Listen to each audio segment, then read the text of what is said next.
This content is not suitable for children and may contain depictions of violence.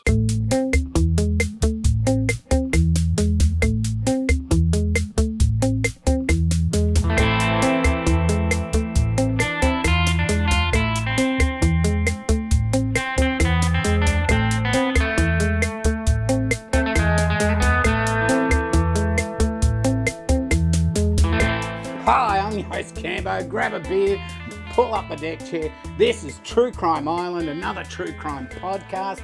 So, Islanders, I hope you're all well. Now, this week we go to Hong Kong, where an American expat is found murdered in his storage unit. Now, I've been to Hong Kong back when it was owned, so to speak, or administered by the British, and again a couple of years ago. Now, a lot of Westerners would go and live and work there, especially in the finance industry.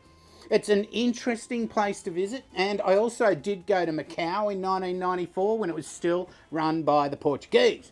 Now, that was the first place I ever went outside of Australia, and the Portuguese influence from the architecture to the flat chickens, it's just a beautiful place. It looks like the main street for people who know, the main street in Marrickville. It was only 16 square kilometres back in the day in Macau, and it's really changed now. Large areas have been reclaimed from the sea. Anyway, getting a little bit off track here with my memories of a time when we could travel freely. So, Hong Kong. It's 2003 and investment banker Robert Kissel is working there with Merrill Lynch.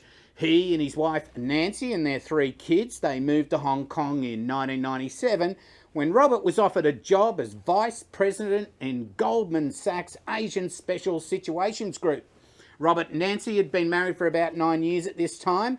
Now, they were pretty well off. They lived in a $20,000 a month apartment at the Hong Kong Park View, and the kids went to the Hong Kong International School. Now, both of those are on Hong Kong Island. It was reported that between 2000 and 2003, Robert, at his job at Merrill Lynch, was on an annual income of US $175,000, with commissions and bonuses which amounted to US $5.25 million over those 3 years. Robert's work, it often involved overseas travel, so he wasn't always at home. According to his second-in-command and friend, Mr. David No, he was extremely professional, got along with everyone, and was a social drinker. Robert was a natural athlete. He was handsome, apparently, and gifted at maths. And I know the listeners in the US, they do call it math, but really, it's maths. Changed my mind. Anyway, not only did the Kissel family have a place in Honkers, but they also had a family ski house or chalet in Stratton, Vermont. Now, Robert and Nancy had what looked like the perfect marriage to those on the outside, at least. At first, Nancy worked while Robert finished his schooling, and then he started his career. Now, as Robert had become more successful in his career, and he became successful very quickly, and with it, he also became wealthier, well, Nancy sort of liked to flaunt that wealth, whereas Robert was a little bit more grounded. Now, this would lead to arguments over her buying clothes, shoes, whatever, just spending money.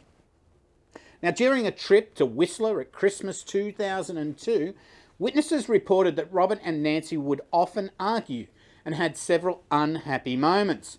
They discussed getting counselling, but this never eventuated. Now, Robert worked very hard in Hong Kong, starting work early and coming home late. Now, Nancy with the kids at the Park View, it just seemed to take this as part of the deal. The money was flowing and she loved money. She spent her days playing tennis and shopping at the Park View, which basically had everything. You didn't have to leave the place if you didn't want to. It was set up for Westerners who were working in Hong Kong, and it just had absolutely everything that you would need. You wouldn't have to go into town. Now, Robert felt that Nancy had changed. So, he did install spyware on her computer in January of 2003 so he could monitor what she was up to. Now, in 2003, we got SARS, which particularly affected Southeast Asia. SARS is severe acute respiratory syndrome caused by severe acute respiratory syndrome coronavirus. So they had a coronavirus back then. Well, it's always been around, but I remember when this came out at the time, I was in Southeast Asia myself, but it wasn't such a big deal like it was here. They tested you at the airport and at some places here and there, going across borders and stuff. But basically, it wasn't such a big deal like it is now. Now, this outbreak worried Robert, and so he sent the family to the chalet in Stratton in March of 2003, and he joined them in May with the plan that Nancy and the kids would stay there until the situation was safer in Hong Kong. Now, Robert then returned to Hong Kong to resume work. When Nancy and the kids were in Stratton, an audio-visual technician or TV repairman was employed to fit some TV and stereo gear to the Stratton place. Now, his name was Michael Del Priore. Robert had some kind of sixth sense about this guy and got a private eye to watch the place. While doing surveillance, a private eye noticed Priore park his van along a dirt track up near the house and start sneaking and entering the house. The PI called Robert and reported the goings-on in real time. Now, Robert then called the Stratton house, spoke to Nancy, and he said, "Nancy, don't do anything stupid. We have the children. We promised each other we'd get this back together." The next thing you know, Prior is rushing out of the house and then took off in his van. So at this stage, Robert has been confiding in quite a few people that he really loves Nancy and would like to keep his marriage and the family together, but he isn't happy and that he looks like he'll have to file for divorce. Now, after the SARS situation settled down, Nancy and the kids flew back to Hong Kong to join Robert. In fact, I think Robert called her and said, "Get back here." On the 29th of July 2003, Robert sought advice from Hampton, Winter and Glynn solicitors about divorce proceedings. Now, he stated that he believed that his wife had formed a relationship with a man in Vermont and he wanted to maintain contact with his children, particularly at weekends. On the 20th of August 2003, Nancy, on the computer with the spyware, Googled for sleeping pills, overdose on sleeping pills, medications causing heart attacks, and drug overdose. Now, this was, like I said, captured by Robert's spyware that he had installed on the computer. Now, I think a lot of people have probably thought, what an arsehole, not trusting his wife and snooping around, sticking spyware on her computer. But when you get results like this, Jesus. Anyway, let's keep going. The spyware was also capturing Nancy's emails to her lover, that Michael Del Priore, and he's back in Vermont.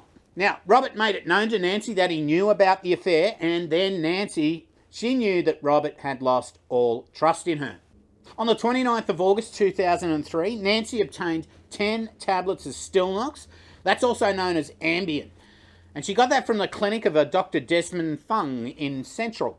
On the 30th of October 2003, that's just the next day, she obtained from the clinic 10 tablets of Stilnox, 20 tablets of amitriptyline, and 15 tablets of Larivan. I'm not going to say them again. I always get them wrong. Email me. In the meantime, on the 23rd of October, she obtained 10 tablets of Rohypnol from the clinic of a Dr. Annabelle Ditham in Wan Chai. Now, all four of these drugs have a sedative or sleep-inducing property.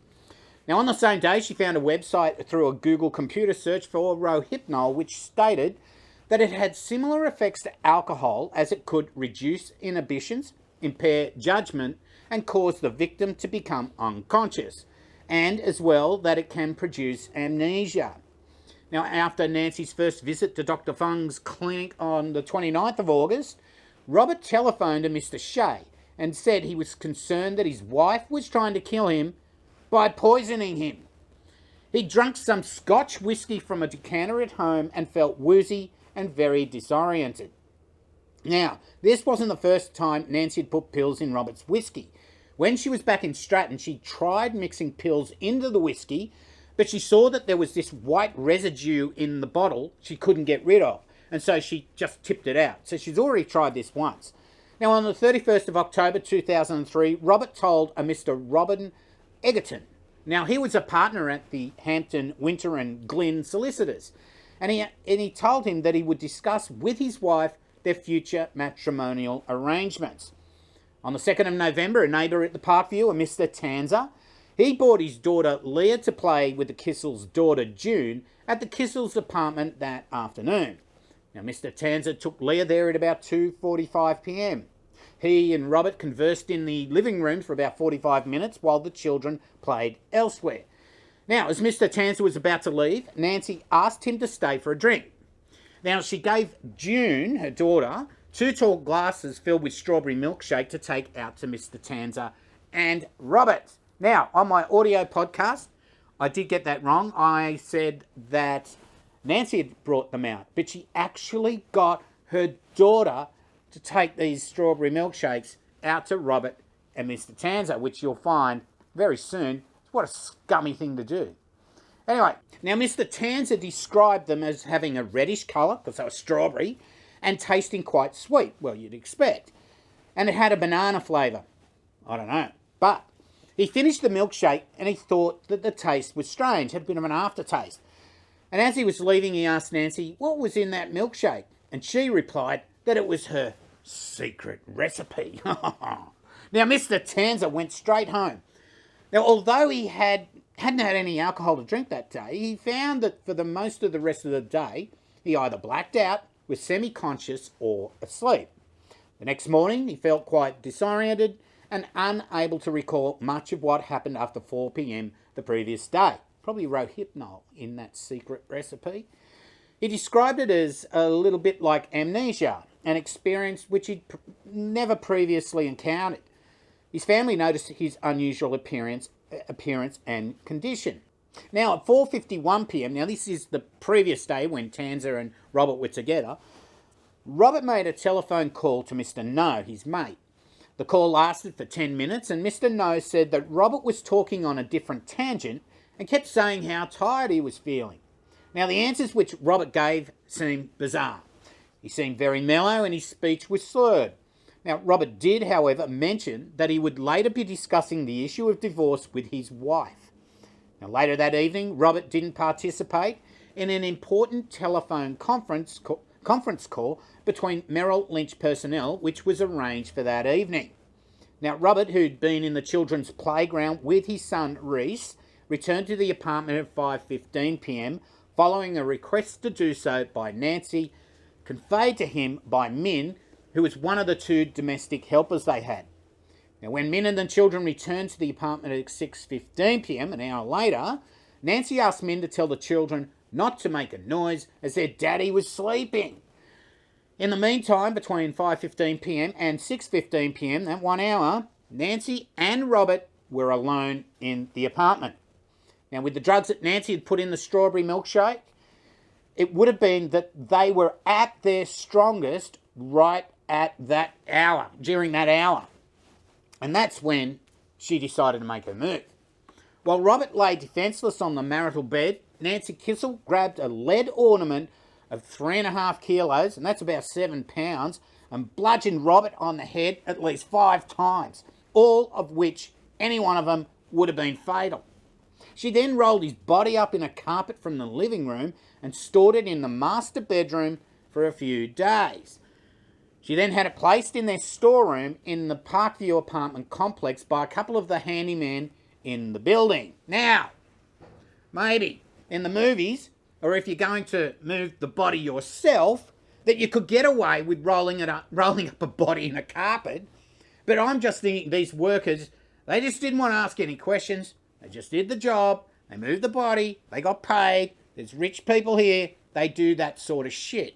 Nothing to see here. Let's just move it into the storeroom and go. Now, Nancy had earlier tried to lease more storage room, but there was none available. So she had their existing storage room cleared out of its contents well before she killed Robert. So there's some evidence there of a bit of pre-planning, a bit of premeditation on what she's going to do.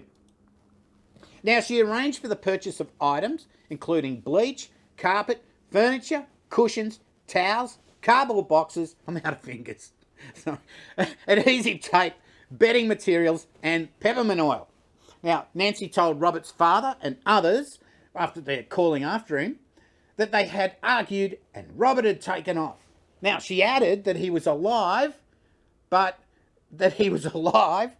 but she had no idea where he was. Now, why would you say that? Oh, yeah, I don't know where he is. He's alive, though. That's a bit sus, isn't it? Now, I think this is where everything starts breaking down, with people. They don't know how to kill people. It's their first one, and they just make these rookie errors. Anyway,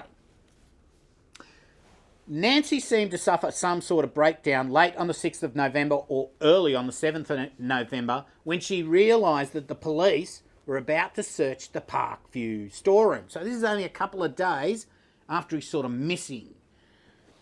She was taken to the Ruttengy Hospital where she continued to tremble all over her body and was unable to speak. Now, in the early hours of the 7th of November, she was arrested for murder. She was later transferred to the custodial ward of Queen Elizabeth Hospital, where she didn't respond to any questioning. Now, on or about the 18th of November, she was taken to the Sue Lamb Psychiatric Centre, where she remained until she was released on bail. Let's get back to the search of that storeroom. So, the search of the Kissel storeroom at the Parkview uncovered Robert's body. He'd been placed in a sleeping bag with towels inside a rolled-up carpet over which was placed plastic sheeting secured by rope and masking tape with 4 cushions placed on top and held together by adhesive tape. Also in the storage room were several pieces of furniture. Now, in the house, police found the newly purchased carpet to replace the bloodstained one in the storage room, and there was new bedding which replaced bloodstained items, and also they found some bloodstained items in the kids' bedrooms. I'm not sure what they were, but stuff. Now, Nancy's story to police was one of domestic violence and self-defence. She said that Robert often forced anal sex on her, and on the afternoon of his death, Robert had tried to force anal on her, beat her up, and had threatened her with a baseball bat. Yeah, and kicked her as well. Now, she'd even presented herself to doctors just after Robert's death, and it was noted that she had puncture wounds on her fingers and carpet burns on her knees. Now, I had a friend once that told me about her carpet burns on her knees, and she had some on her chin as well. But anyway, let's get back to this. She also complained of broken ribs and fingers sustained after a violent argument. Now, these doctor visits were on the 4th and 6th of November, and that was 2 and 4 days after Robert's death and before his body was found. Now, both doctors thought she was exaggerating her injuries, and x-rays showed that no fractures of her ribs were there and no fractures on her fingers, so it was all just bullshit. In fact, later it would be found that the puncture wounds on her fingers were from holding the statue that she used to bludgeon Robert to death. Now, there was never any evidence that Robert was violent in his marriage or that he tried to force sex on her in any position. And in fact, everyone who knew Robert, they all said the opposite. The violence that Nancy spoke of was just a fabrication by herself to try to get off on a lesser sentence or to try and get off the charges completely. Now, the prosecution at the trial told the jury that Nancy had planned the murder of her husband to not only be with her new lover, Michael Del Priore, but also to keep custody of her children and also control the couple's $18 million estate. Now, with the custody thing, if Robert got custody and Nancy went back to Stratton or wherever she would ultimately go, I don't think she'd stay in Hong Kong, she'd lose access to the kids, or she'd be severely restricted on her access to the kids. Now, that, of course, that's assuming she didn't get custody and she went back to the US. So, now there was a lot of evidence from the people that Robert had confided in. They had the emails that Nancy had written to her lover. They had testimony from the private eye that busted him sneaking into the house at Stratton when Robert was in Hong Kong. They had evidence that Robert had been drugged with the strawberry milkshake, and also Mr. Tanzer had been affected the same day in the same way after drinking some of that strawberry milkshake. Also, the autopsy showed that he had all 4 of those drugs she got from prescription in his body. So, you could say that all this evidence, it's circumstantial, but Nancy would end up being found guilty of murdering Robert and sentenced to life or 25 years in prison.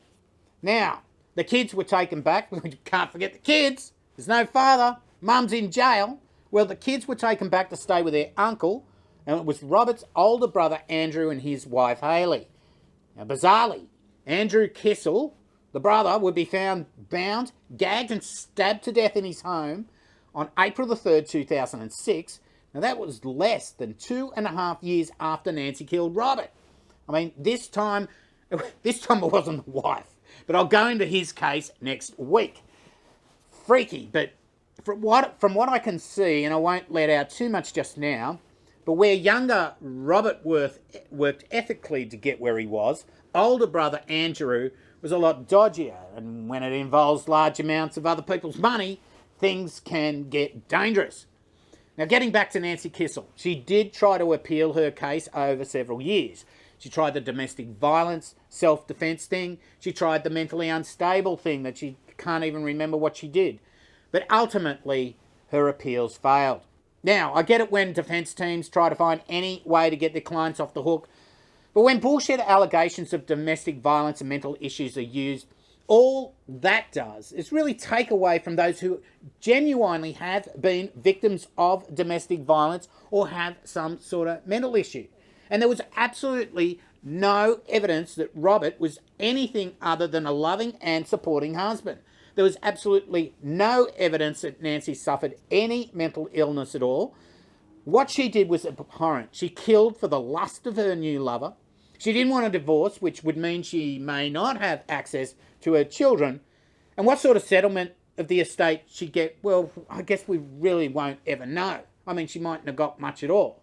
How's the kids, though? Their selfish bitch-faced mother kills the father, and then they're virtually adopted into their uncle and aunt's family, and then Uncle Andrew's murdered, for fuck's sake.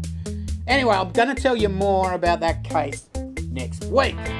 Okay, it's a short one this week, people, but I'm not going to fill it up with bullshit.